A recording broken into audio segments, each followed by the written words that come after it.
You're here. Welcome to the Masterminding Success podcast.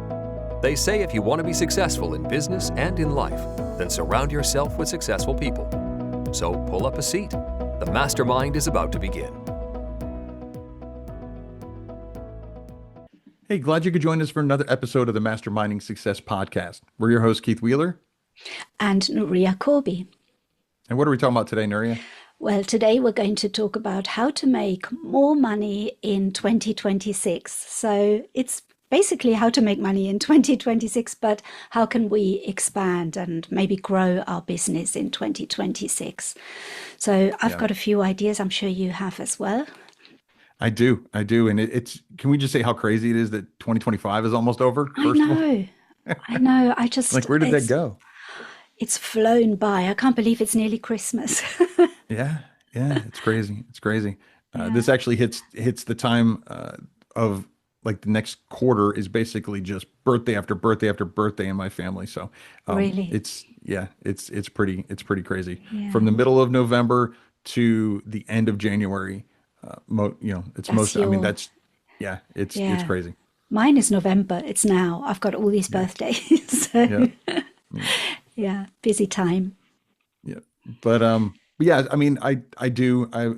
got some ideas on not just ways that people in general in the business can make more money in 2026, but things specifically that I'm going to be doing in 2026 that are going to help me make more money. And when I say make more money, for me, I'm talking profit. Because I can just run more ads, which that's one thing you can do, right? You can run more ads, and as long as your ads are run well and you've got them running efficiently, then in theory, the more money you spend, the more money you're going to make.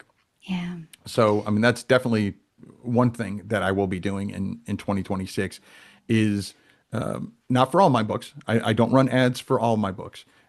I run ads for specific niches. Basically, when it comes to running ads, my mentality is an ad its job is not to sell your book. Its job is to get more eyes on your book. Your book's sales page and book description and cover, that's what sells it. Yeah, that's absolutely right. I totally agree with that. And that's something that I learned in time. It wasn't something that I knew instinctively. It was something that you actually learn over time, and you do that. Yeah, I think, it's not just about making more money within what we're doing, but also what we're going to do to expand, because I think it's really important not to have all your eggs in one basket. I think it's fantastic to grow your KDP publishing business, but I always think, what else can I do as well? Because what if Amazon goes down one day? What if there's so many different things that can happen, especially these days, that you think, well, what else can I do just to keep things going and also to expand a little bit? And also because we're very lucky being in the publishing world, because I think there are so many spin-offs that we can create from that. And I think, I've got a few ideas for next year. So I will talk about that, but I think maybe if we talk about what we can do to maybe make more money with our books, first of all, and you touched on ads. Right. And I imagine that you're talking about Amazon ads. And would you ever consider Facebook ads or Meta ads or whatever? Yeah. I've run ads on pretty much every social media platform. It really comes down to, from my experience, the niche that you're in, the genre that you create. For me, Amazon ads have always been the best. I've seen the most success with them because it's a warm audience. These people are on Amazon to buy. Whereas, if they're on Facebook or some other social media, they're on there to socialize, or stalk, whatever. And then, so then you got to convince them to buy a book, and then buy yours. But no, absolutely. I know plenty of authors in science fiction and fantasy who do amazingly well with things like Facebook ads, Instagram ads. And, and even depending on who your ideal reader is, I say reader, but I mean, it doesn't have to be a written book, but depending who your target audience is, Pinterest might be great. If your target Yeah. audience that's worked really well with me for children's books because the main users of Pinterest are typically female, and moms and aunts and grandmas and teachers, and they get interested in children's books and buying them as gifts.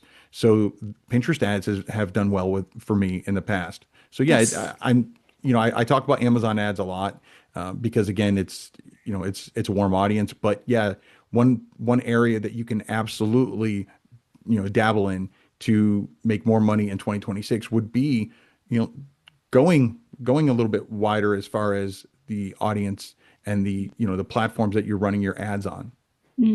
Yeah, that's a really good point. Pinterest is a good tip. I find that all the platforms that are quite visual tend to do well for books, like Instagram, Pinterest, TikTok, obviously. I've running ads, meta ads, especially Facebook and Instagram. For me personally, they haven't worked as well for books, but they work well for engagement. Like they work well Okay. if you Yeah. want to get more eyes or more followers for your brand. I think for that it worked well for me. But it really depends on, like you said, what genre you're in. It works really well for Yeah. some people and maybe not so well for others. For me, I haven't tried for my written books because I feel like I don't have that many written books, but I did try for my low content books. And I've got one brand in particular where it's really big on Instagram. But when I run ads to the books, they don't work. I get engagement, but I don't get sales from that. Sales, right? Yeah. Whereas if I advertise on Amazon, people are ready to buy for that Right. particular brand. So yeah, you have to experiment a little bit, I Yeah. think, with ads. But that is one way of making more money in 2026 by running ads, I think. Yeah. Agreed. Yeah. Agreed. And just to kind of finish that up, but if you write nonfiction books, LinkedIn is a great platform Oh, yes. for that. So and you can do LinkedIn ads. Yeah. But again, getting back to what you're saying, regardless of what platform, you really need to. Yes, you can experiment, but you really need to go in with a plan. Know, like for example, with a lot of the social media platforms, it might not lead to a sale right away, but it's growing your reach. You're getting engagement. The Yeah. algorithm's starting to like you more because you're getting in that engagement. And it's just like when you put a first book in a series on sale, you might not make money off of that, but it's the read through. So again, it's that same concept. You might not be making money right now off those ads, but what is your plan for that content? Did you put a pixel on there so that way you can retarget them later? Things like that. Yeah, definitely. I think that's all about growing your audience. And that kind of leads me Right. into the next bit, which is another thing I want to do for next year is to grow my email list. So I think some people might not even have started creating an email list. I remember when I first started business online, which was the jewelry business and the blog, I had no clue about an email list. I heard people Right. say you need an email list, that's your customer base, that's yours. The money's But the money's in the list, right? yes, but I never really understood what that meant, and Right. it's only now after all these years that I realize, oh my God, yes, of course, this is how you get in touch with your followers, and you're independent of any platform, so if that platform goes down, you've still got your email list. So that is a really important part of my particular business, whether it's my home boss business or my book brands. Right. I've got one in particular which has grown quite a lot, but I'm still lagging behind with my email list because I'm not putting as much time in as I should, because that's a Right. problem. It all takes time. It does. Yeah. And that is a big problem sometimes. But I will definitely make an effort for next year to grow that particular email list. Yeah, because I think that's so important. Don't you find that? Oh yeah, absolutely. And just like you, I put that off way too long, Yeah. which I think is one reason why I make such a big deal about it now. And it Yes. seems like everybody that I followed that was talking about it for years and years, and and I ignored it, or I just kept putting it off. That's what they did too. It just Yeah. seems to be this trend where it's like, okay, you put it off way too long. But Yeah. especially with all the uncertainty in the world, Mm, you don't know what's going to happen. And mm, so having someone that you can reach out to, having their email address, and you can reach out to them at whenever you want to, whenever, it works for you, not, if Amazon says it's okay, Amazon doesn't give you access to them. And I use Amazon as an example, but it's anywhere. mhm. If you don't have their email address, you don't have them as a customer, you know? Yeah. And so even if you don't, people always talk about, well, what if KDP closes your account? Even if they don't, I'm going to make more money if I get people to buy off my website, buy Yeah. my book off my website. I'll get a higher profit margin by doing that Mm, than if you buy it on Amazon. Buy it on Amazon, great. I'll make money that way too. So it's not necessarily an either or. mm. You know, again, going back to what you're saying, don't put all your eggs in one basket. Having an email list allows you that flexibility where you can send them wherever you want, and have them buy it again off your website. If you buy off my website, you can get it, this discount.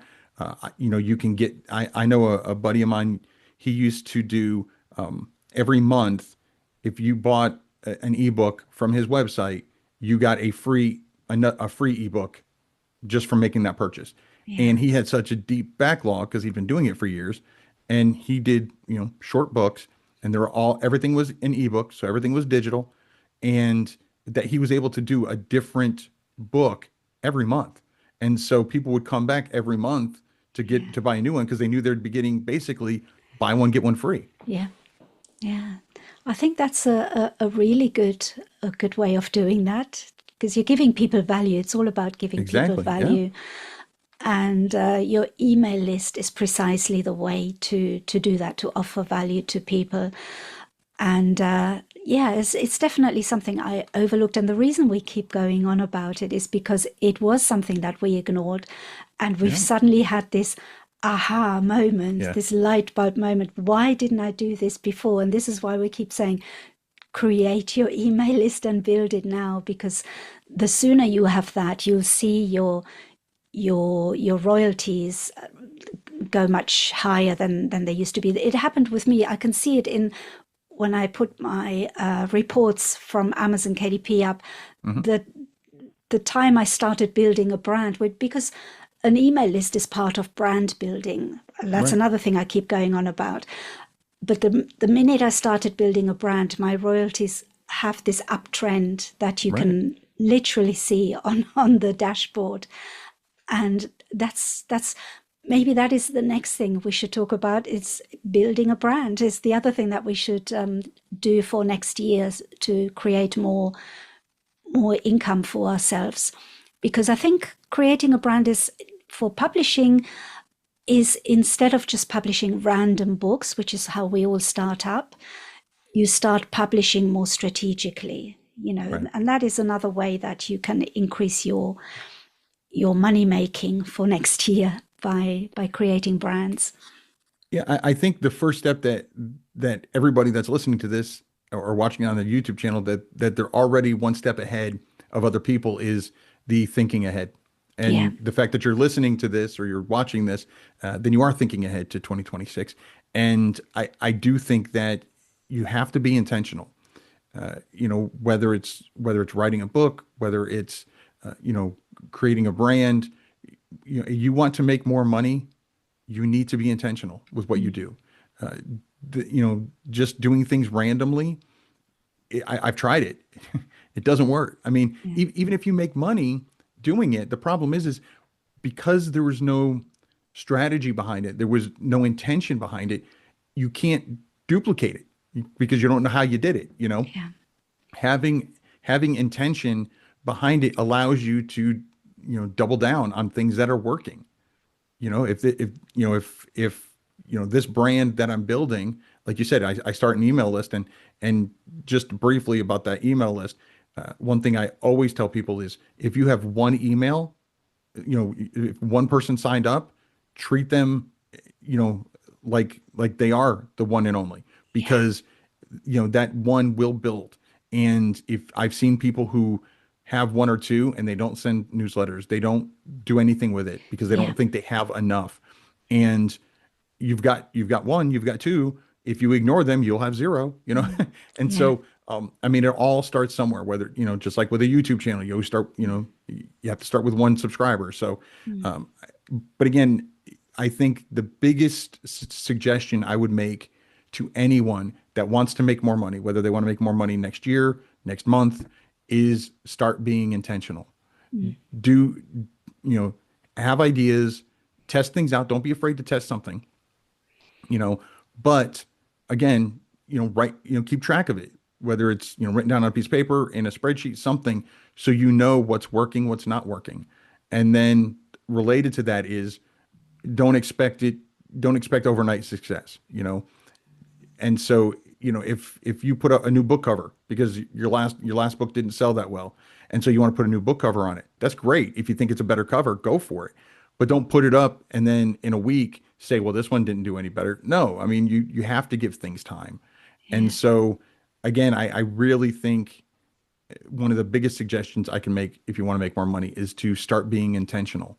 And that's one thing that I'm definitely, I mean, I've done it in the past. That's, I think, one of the reasons why I have seen the success that I have, but I'm going to be even more intentional. I'm going to, stop wasting time and efforts on things that clearly aren't moving the needle, shift things over. And if it's something that people are enjoying, then I don't necessarily stop creating those kind of books or creating that part of my business, but it's not going to be my number one focus. I'm going to, shift my focus to something that is already showing that it has potential for success. So the more efforts I put into it, intentional efforts, the higher profit I'm going to make. Absolutely. And you're right, it does take time. I always say my overnight success took 3 years because it's just not, it does take time. And a lot of people lose patience and then they stop doing what they're doing. And I think what you said is really true. You have to be intentional. And just to break down what that means is really, in the case of book publishing, like I said earlier, we start by publishing random books. But what we really need to do is we need to pick a niche, and hopefully it's something that we enjoy, because if you don't enjoy it or you don't know anything about it, it's going to be more difficult to have that breakthrough. But if it's something you enjoy or something that you know about, create more books around that niche and keep them consistent. Like have the same fonts, have the same color schemes, have the way you write your titles or the way you design your book cover, so that they're recognizable and people know, oh yes, that's the book of so and so that I bought last month. They've got another one out now. That's the way to be intentional when it comes to book publishing, in my view anyway. There's other ways you can do it as well, but that's the easiest way I can describe what we mean by being intentional. You have that strategy, and you don't just publish one notebook and one journal and one logbook and something else. You do have to have some kind of consistency in what you're doing. That's the best way I could sort of describe being intentional for book publishing. But it's with everything. I think in any business, you have to have that strategy, or that you can't just say, oh, let's just throw spaghetti on the wall and see what sticks, which we do at the beginning. I've certainly done it. Right. And that helps sometimes, because if something does take off, you can then hone in on that and say, right, okay, I'm going to take this a bit further. It made a few sales. Let's see what else I can do with this. So that's one way of doing it. Yeah. No, agreed. And that's a great way to summarize what we mean by being intentional. Mm. And again, not just with books, but with your business in general. Because while we're talking about going wider when it comes to running ads, you go wider as far as publishing more, not just on Amazon, maybe publish on Draft Digital, Publish Drive, Barnes and Noble, Apple iTunes. So all the different, multiple different platforms that you can do. Also, you can have multiple formats of your book. Can have a print, assuming it's written, have a print version, have an audiobook version, because people consume their content in so many different ways. I look at it this way, like especially with my written content, each format that I put out, I just look at it as another revenue stream. Mm. And so again, I don't just make every book into an audiobook. Again, I'm intentional with that as well. If the print version or the ebook version is not seeing sales, I might not take the time to create the audiobook format of it. But if they are seeing sales, then I'm like, okay, then I'll do an audiobook version of it. And, again, intentional. But also if I know, like, for example, if I was writing a book about personal fitness, which I'm not, but if I was, then an audiobook would be a great way to do it, because a lot of people, when they're exercising, are listening. It's the one way that you can consume content while you're doing something else. And so again, being intentional for that particular niche, it makes perfect sense to create an audiobook version of it, even if the ebook isn't selling as well, because the audiobook might be the best seller for it. So again, going back to the being intentional with what you create, having a reason why you're doing it, as long as you can, say to yourself, here's the reason why I'm doing this. And it's not, like you said, throwing spaghetti at the wall. There's a reason behind it.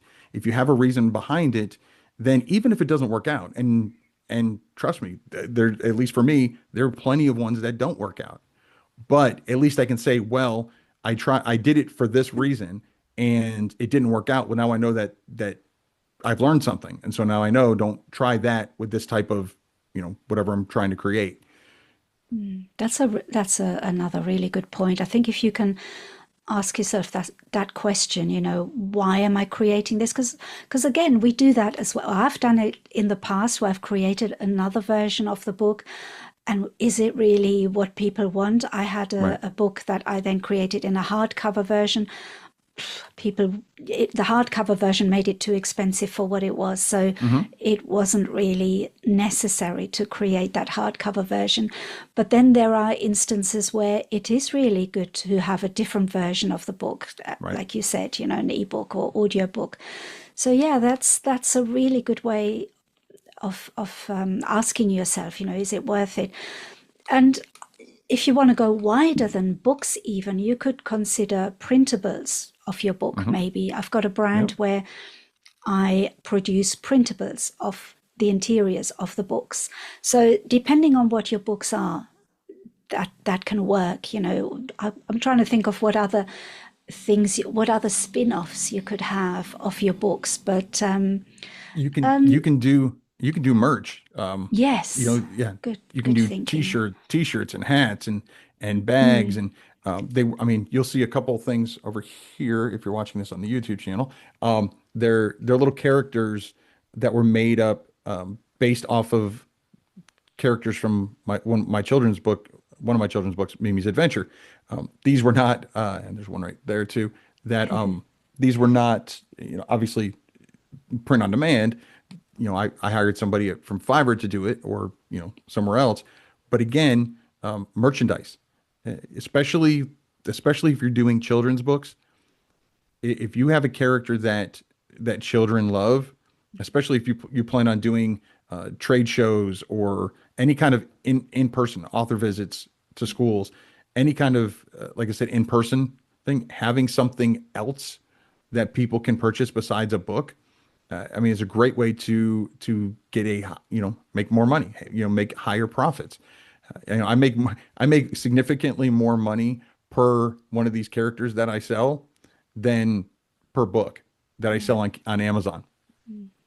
That's so interesting, and that's a really good example of of a spin-off, because Right. I was thinking of like, when I did my Home Boss Toolkit book, I then created the workbook to go with Workbook. it. Yeah, So absolutely. that's another spin-off, but I like your idea much better with the little plushies. So Yeah, that's yeah, that's a great idea. Yeah, definitely something to do. yeah. This one is actually a stackable, the stackable ring toys that you get for babies. That's what it is, Okay. but it's stuffed and it builds into the character Yeah. Mimi from the book. So, but yeah, I mean, and like you said, workbooks are great for any kind of nonfiction book that you can do as a great companion book. And again, you're not reinventing the wheel. You Yeah. don't make things, don't overcomplicate things. If you have a book or a brand that's selling, I'm not saying don't do something else as well, but if it's already selling, even if it's only selling a little, that shows that there is an audience for you. Mm. So what can you do to take it one step away from that? One step higher. What other things can you give those same people, the people that read that book of yours? What Yeah. else would they be looking for? What else can you help them with? Yeah, that's a really good question, and there's so many ways of thinking about it, and if you haven't got ideas, like at the moment, my mind's gone blank and I can't think of what else could I do. Ask ChatGPT because it will come up with lots of ideas. All you have to do is say, I've written, and give it as many details as possible. I find that it gives you much better results if you give it lots of ideas, your thoughts, whatever else you can think of, feed it all into ChatGPT and then ask it, can you give me some ideas Yeah, as to how I can expand my brand? How can I create different products that can go with my book that could be companion products? And it will come up with ideas. And I think that's another way to start creating more income for next year. I yeah, certainly am looking into things like that, and they're not just book related. There's other things that I'm looking into. But yeah, that's another way to increase your income with and I think printables are really good.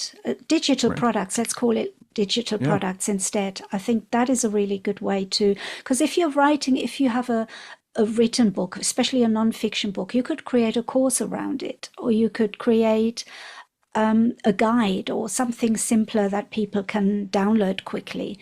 So yeah, they're all ideas that you kind of you widen your net a little bit right. and have more Yeah. income. Yeah, I mean, if you've got somebody already trusting you enough to give you their money once, Mm, and you know that you provide good quality, mm, then why not give them something else that they might want? So, yeah. getting to what you were saying, a guide, a checklist, Mm, things like that. They're, great printable options, mm, and there are so many, whether they're printing them themselves or a print on demand, like I said about merch, a t-shirt that, might, repeat something that you've already discussed in the yeah. course, or something that relates to them, something that they you already understand them clearly, or they wouldn't have bought your book. And but again, if they come back for something else, why try to find new customers when you can just keep providing great content to the customers that already have given you their money and already Yeah. trust you? you know And you know that's them. You know Yeah, what they yeah, like. clearly. And you can learn more about them, getting back to what we talked about earlier, with an email list. I send periodic polls to my audience, and I learn more about them than I would ever know from Amazon. I mean, I'm confident enough to say that at least in a couple of my email lists, I know more about my email list subscribers than Amazon knows about them. Yeah. Because I mean, I can tell you, a subgroup that they have children, and what kind of other books do they like to buy and all that other stuff. So things, there's a lot of stuff that Amazon knows about you, but there's a lot of things that that I've learned about them. And it again, allows me to be intentional with things that I create. Absolutely. Yeah. And I think another way of expanding would be to repurpose your content. Say, for example, you've written a book, and that could be fiction or nonfiction. As long as it's a written book, you could then go on Substack, for example, and create articles from your book, or create shorter articles of each chapter or something like that. But there's a lot of scope there as well, and Substack is free to use, and it builds your email list at the same time, because you actually have you have your subscribers' email lists. So that's another really good way. But whatever you decide to do, whichever way you want to create more income next year, I think the one thing that ties everything together is that you have to provide something that is helpful for people, or that is useful for people. If what you're producing has no value to other people, then it's not going to be any good. So you always have to think about, how can I help somebody, Right. And the best way to do that is to help them with something that you've been through yourself, and that you've learned. And that way you don't even have to know, you don't have to be an expert in something. You just have to know a little bit more than they do and help them take that step forward. So that is what runs through all of these things. I think it has to be helpful. Yeah, I mean, especially for nonfiction, but even fiction, people purchase for a reason. No one is going to take their hard-earned money and spend it on something for absolutely no reason. Absolutely. If it's a fiction book, then they want that escape. If it's a puzzle book, then they want something that's going to challenge them. If it's a coloring book, then they want something that's going to kind of give them a little peace of mind while they do that, and help calm them down. But there's still, like you said, there needs to be value there. It needs to be something that is doing something for them. And so when you're creating something, you always need to ask, not what's in it for me, but what can I do for them? What's in it for them? And when you can answer that, and again, that goes back to being intentional. You're intentionally filling this, whatever this void is that they need filled, you're filling that with your product, whether that product is a book, whether it's, a stuffed animal, whatever it is, for your business. If you want to make more money, make a higher profit in 2026, then it needs to be customer first. Like, you need to be intentional with what you do, and again, giving more value for your customer, because the more value you give them, the better chances they're going to be a repeat customer. Absolutely. And something that really helped me, and it kind of also helps you with how you're promoting whatever you created afterwards, is to think about it in terms of, how is this going to transform someone's life, or what results are people getting? Because if you're creating a planner, for example, you could think about it and say, oh yeah, well, I'm creating a planner, that's going to help people. But what does it help, though? You're not selling a planner, you're selling somebody feeling organized. You're selling that feeling of having things under control. That's what you're selling. You're not selling the planner. So you're always selling the result that your product will have on the people that buy your product. So that I found really helpful once I started thinking in terms of, what are these people going to get from my product? What am I selling them? I'm not just selling a planner. I'm not just selling a course. I'm selling, a way for them to become a published children's book author. I'm selling, whatever it is that I'm selling, there's always a result, a transformation that the buyer goes through. And that is important. And I found that really helped me to think of it in those terms. And that helped me then create my products, because then I could think, this is what people want, or this is what the results are going to be. Yeah. Right.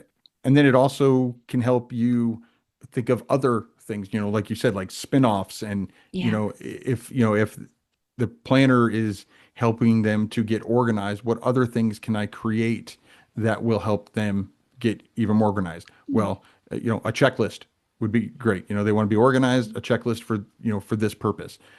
Again, things like that, more things that you can provide, but again, being intentional about it. Not just, all right, I'm going to create a planner and a checklist and a workbook and have no reason behind it, no proof of concept. You can do that, but if we're talking about making more money in 2026, there's one thing that we all have a finite amount of, and that is time. And so the best way to make more money is to be more efficient. And again, going back to what I said before, being more intentional, having a reason why you're creating these things. So that way there's a better chance that they're going to be successful because you thought it through. You didn't just, like we said before, throw spaghetti at the wall and see what stuck. Don't waste 3 weeks creating 4 different things for the same audience if you have no proof of concept that audience is looking for any of that. Create one thing, and once you've gotten some sales in there and you've proven that there is an audience there that's interested in this kind of thing, then what are these other things that they may also be interested in as well? So you're making the most of that finite amount of time that we have. Absolutely. And that's where your email list comes in handy as well, because you can actually ask people. You can say, what else do you need? What would really help you? Is there something I can create for you that is going to push you forward and that's going to create an income or whatever you wanted to achieve with this? So that's why an email list is so important as well. And they're basically the things that I'm looking to do for next year, among other things. I agree. And I mean, there are some things that I will be, again, because we have a finite amount of time, there are things that in 2026 I'll be dialing back because they take up more of my time and aren't moving the needle, if you will, where there are other things that I haven't been able to put as much time into as I wanted. But I know just from the amount of time I am putting into them that they will be more beneficial for me and allow me to help more people. And so, helping more people and making, a higher profit and saving time, more time is kind of a, win-win-win. I know when you were, the last thing you were talking about with the email list, I know there's going to be some people that are thinking, well, I can do that same thing with my Facebook group. I can ask them polls. I can ask them questions. Here's the thing though. You don't own those people. You don't own that list. You might run that group, but you don't own that group. Facebook does.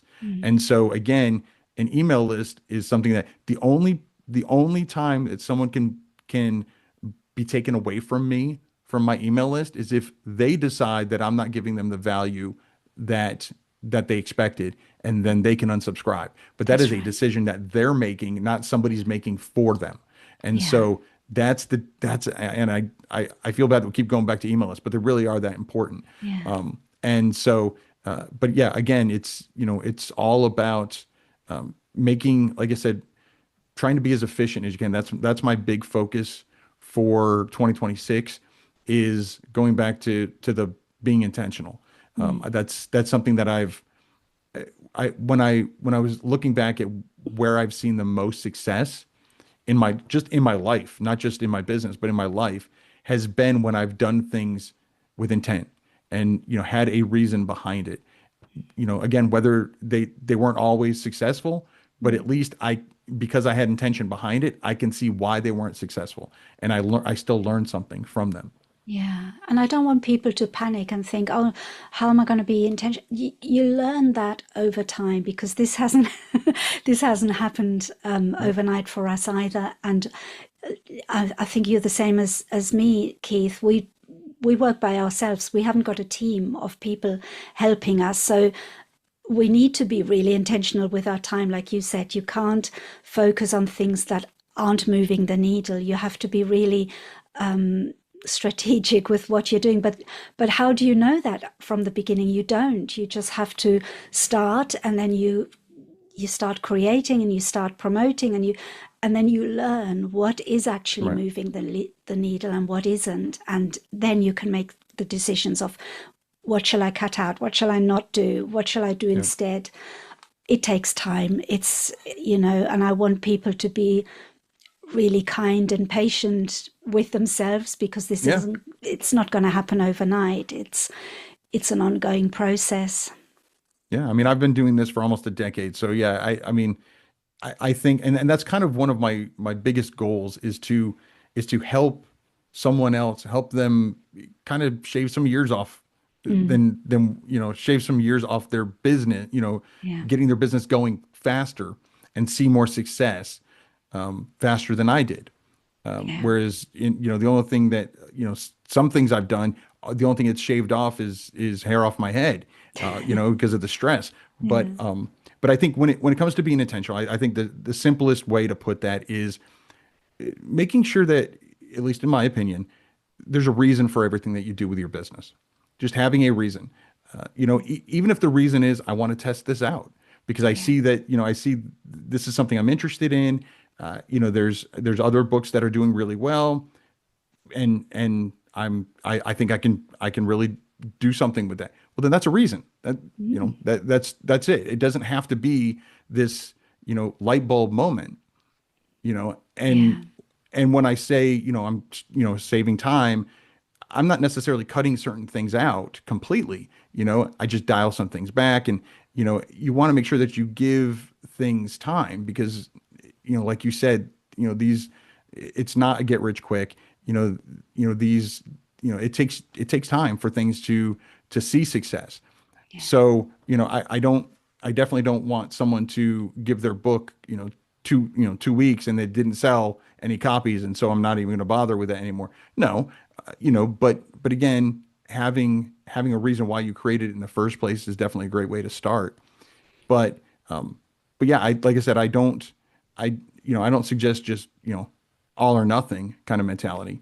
Yeah. But one thing that definitely would have saved me time is, and I've seen a lot of people that have this where, going back to what we were saying, throwing spaghetti at the wall and seeing what sticks, is creating, a lot of books in a lot of different niches.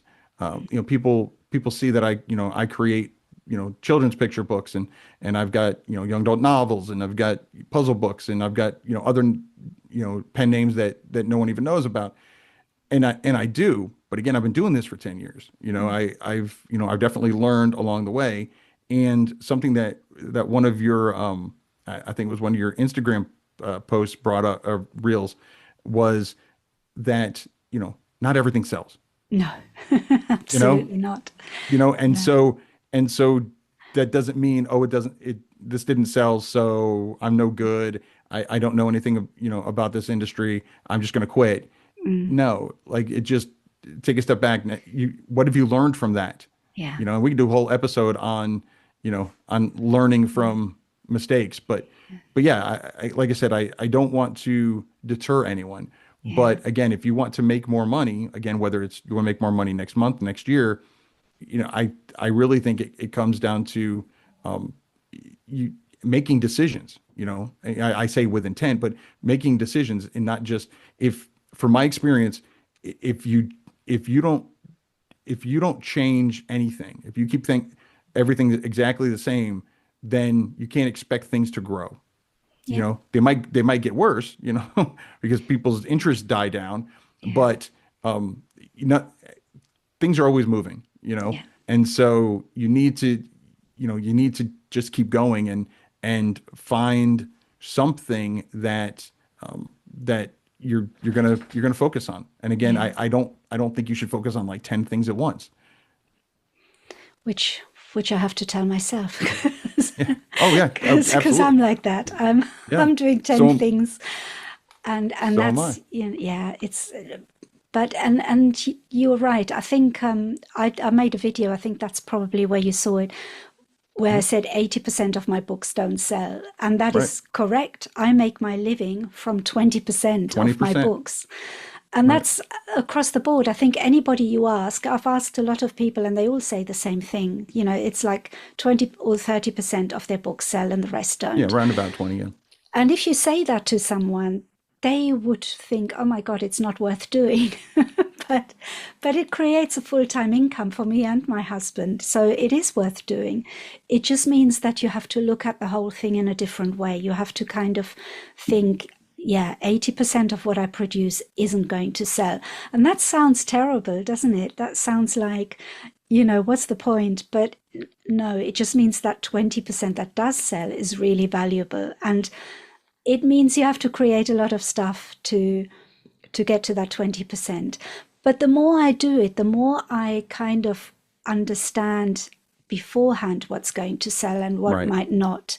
And I take that risk. Sometimes I want to create a book so much that I think, I really fancy creating this. I know it's not going to sell, but I really want to create it. That's a little bit like my positivity switch. I really wanted to create it. It's not a bestseller, and I knew it wasn't going to be, but I wanted to create it. And my other books will take care of my income. So I think there's a... But again, you had intention behind it, though. Yes. You wanted to create it. You had a reason to create it, and you had the proper expectations on what to expect from it. And I tell you what, I learned so much from creating that book. I think it was worth doing just for that. So sometimes it's not about the money. Sometimes it's about what you're learning and what you're achieving with it. So I think let's hope that 2026 is our best year yet. So that would be nice. Yeah. I mean, I agree. And kind of get back to what you said, as you're doing it longer, you can kind of change the tide on that whole 80-20 rule because you're learning with every 80% that didn't sell and the 20% that did, and you're making decisions based on that. You're learning what people are interested in, and especially if you do some of the things that we talked about, in this episode where we talk about, doubling down and focusing on what is selling and what else can you give those people, again, not just going wide as far as platforms, but what else can I offer these people? And so, those doing that, you can actually change that 80-20 rule to where more of what you create is going to be successful because you're more intentional with it, and you already know the audience, and you're creating things for somebody that's already proven that they're interested in the content that you've created. Yeah, exactly. Yeah. Now, I will say, we have a pretty big milestone coming up. We're only a few episodes away from our 100th episode. I can't believe it's already, it's right around the corner. It's flown by. Yeah. So Nuri and I were talking about it, and we decided what better way to give back to all our amazing listeners and subscribers than to answer your questions. So if you have any questions about books, about self-publishing, running an online business, or anything in between, you can submit those questions by hitting the send us a text button below this episode or any other episode on the podcast platform of your choice. Or you can ask your questions on one of our videos on the YouTube channel, the Masterminding Success Podcast YouTube channel. A link to the channel is in the podcast show notes as well. So we can't wait to see what amazing questions you guys have for us for our 100th episode. I'm looking forward to that. That's going to be a great one. Yeah, I'm excited to see what questions they have and what directions they go in those questions. Over the last almost 100 episodes, we've covered quite a bit of topics. So I'm pretty interested in seeing what questions people have. Mm-hmm. And it'd be helpful to know what's been helpful to you, I think. Yeah. So if you could let us know if this podcast has been helpful to you, do you enjoy listening to it? Those things would be quite good to know for us, or what kind of episodes you would like to see. Yeah. And if there's anything in, that you'd like to see more of or less of, let us know. And we can't make any promises that we'll do it. But, like I said, going into another thing for 2026 is, we're going into our 100th episode. We're going into 2026. So if there are, suggestions that people are making on episodes we should do or other things, what better time to tell us about it than now? Exactly. Well, this has been another great Mastermind, Nuria. Once again, a huge thank you to all our listeners and viewers who came to tag along. If you enjoyed today's mastermind, please consider following or subscribing to the podcast, and maybe even leave us a review and let us know what you thought. Until next time, I'm Keith Wheeler. And I'm Nuria Corby. Have a good one. Bye-bye. Thanks for joining the Mastermind today. Be sure to follow the podcast on your platform of choice and tell a friend who would enjoy it too. Your support is greatly appreciated. This has been the Masterminding Success Podcast.